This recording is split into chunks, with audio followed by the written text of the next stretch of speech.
Caleb's heart reached Red Willow at dusk, the sky burning orange behind the low hills, his horse tired and lathered with sweat.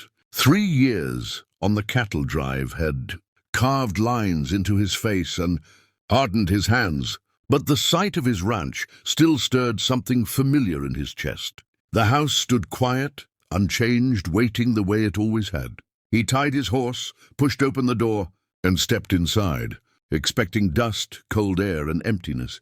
Instead, he smelled sage. The room was dim, the last light slipping through the window, and his eyes moved instinctively toward the bedroom. That was when he saw her. A woman lay in his bed, wrapped in his old blanket, her dark hair loose across the pillow. For a heartbeat, Caleb thought exhaustion had finally broken his mind. Then he noticed the knife resting lightly in her hand, the blade angled toward the door, ready even in sleep. She was Apache. He knew it instantly, not from fear, but from something deeper, something he had seen once before in the eyes of people who carried both pride and loss. Caleb's hand drifted toward his gun, then stopped. The house was silent, but the air felt heavy, charged, as if the land itself were holding its breath. Her eyes opened without warning. They were sharp, steady, and unafraid as they met his. She did not sit up or reach for the knife. She simply watched him, measuring him as carefully as he was measuring her.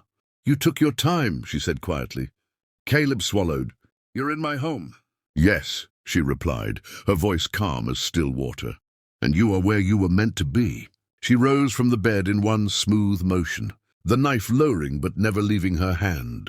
She told him her name was Neol and said she had come because the land had spoken, because men were coming who did not care, who lived or died as long as they could take what lay beneath his soil. Caleb wanted to laugh, to tell her to leave, but before he could speak, distant gunfire cracked the evening air. Hooves thundered somewhere beyond the ridge. Neol turned toward the window, listening, her expression unreadable. "They will kill you before sunrise," she said. "Unless you listen." Caleb looked at the woman, who had appeared in his bed like a spirit from the old stories, and for the first time since riding home, he understood that whatever awaited him tonight would change everything.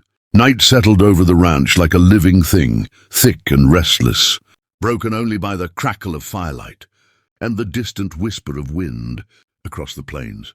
Caleb moved through the shadows with his rifle in hand, every sense sharpened, while Neol stood near the corral, listening to the ground as if it were speaking directly to her. She had warned him the riders would return, and he believed her now. Too much in her stillness spoke of certainty, not fear. The first shot came without warning, shattering the silence. A bullet tore through the side of the house, splintering wood. Caleb dropped low and fired back, the recoil jarring his shoulder. Shapes moved in the darkness, men circling like wolves, their horses snorting, boots thudding against dry earth. Caleb recognized some of their voices, men he had once shared whiskey with, men who now wanted him gone. Neol moved fast, not reckless but precise. She slipped between shadows, guiding Caleb with sharp gestures, pulling him away from blind corners just before bullets tore through the air. When one of the attackers rushed too close, she struck him down with the handle of her knife, leaving him unconscious in the dirt. She killed only when there was no other choice, and Caleb noticed that even in the chaos. The fight ended as suddenly as it began. The riders fled when one of their own fell screaming, wounded badly enough to slow them all. Smoke drifted across the yard, and the smell of gunpowder mixed with blood and dust. Caleb leaned against the fence, breathing hard, his hands shaking as the adrenaline faded. At dawn, they buried the dead. The earth was red and stubborn, resisting the shovel, as if it did not want to accept more bodies. Neol worked in silence, her face solemn, her movements respectful. When Caleb finally spoke, his voice was rough. "They said your people were savages." Neol looked at him then, really looked at him, and something old and wounded passed through her eyes. She spoke of broken promises, of land taken and children stolen, of survival dressed up as cruelty by those who feared what they did not understand. Her words were not angry, they were tired. As the sun climbed higher, Caleb felt something inside him shift. The world he thought he understood no longer fit the truth in front of him. Trust grew slowly, fragile as new grass after fire, but it grew all the same. By the time they stood and brushed the dirt from their hands, Caleb knew this fight was no longer just about land or survival. Whatever had begun the night before had bound their fates together, and there was no turning back. By the time the third night fell, the air around the ranch felt different, as if the land itself sensed an ending. Word had spread faster than Caleb expected. Riders no longer came in the dark. They came in daylight, bold and unashamed. The town sent messages instead of bullets, warnings wrapped in polite language. Men in clean coats rode up to the fence and spoke of law, of ownership papers, of progress. None of them met Neol's eyes. She stood beside Caleb when the final offer was delivered. If he handed her over and signed away the disputed stretch of land, he could keep the house, the cattle, and his place in Red Willow. The men spoke as though they were offering mercy. Caleb felt the weight of their stares, felt the unspoken promise of what would happen if he refused. When he looked at Neol, he saw no plea in her face, only quiet acceptance, as if she had always known how this would end. That was when he understood how deeply his life had already changed. Caleb thought of the years he had spent riding under endless skies, chasing money and distance, calling it freedom while feeling hollow inside.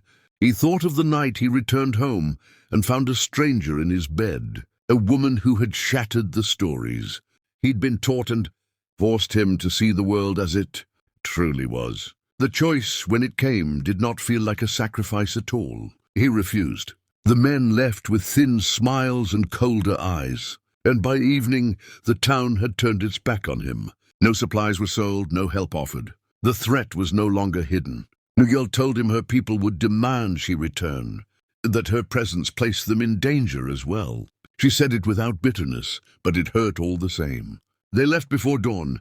Caleb saddled the horses while the stars still burned overhead. He locked the door of the house he had grown up in, knowing he would never return. As they rode west, the land opened before them, wide and unforgiving, yet honest in a way the town had never been.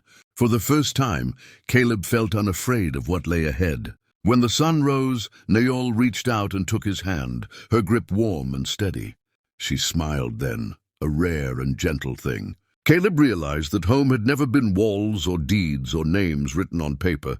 It was the road beneath their horses, the truth they shared, and the woman beside him. His life was never the same, and he would never wish it to be.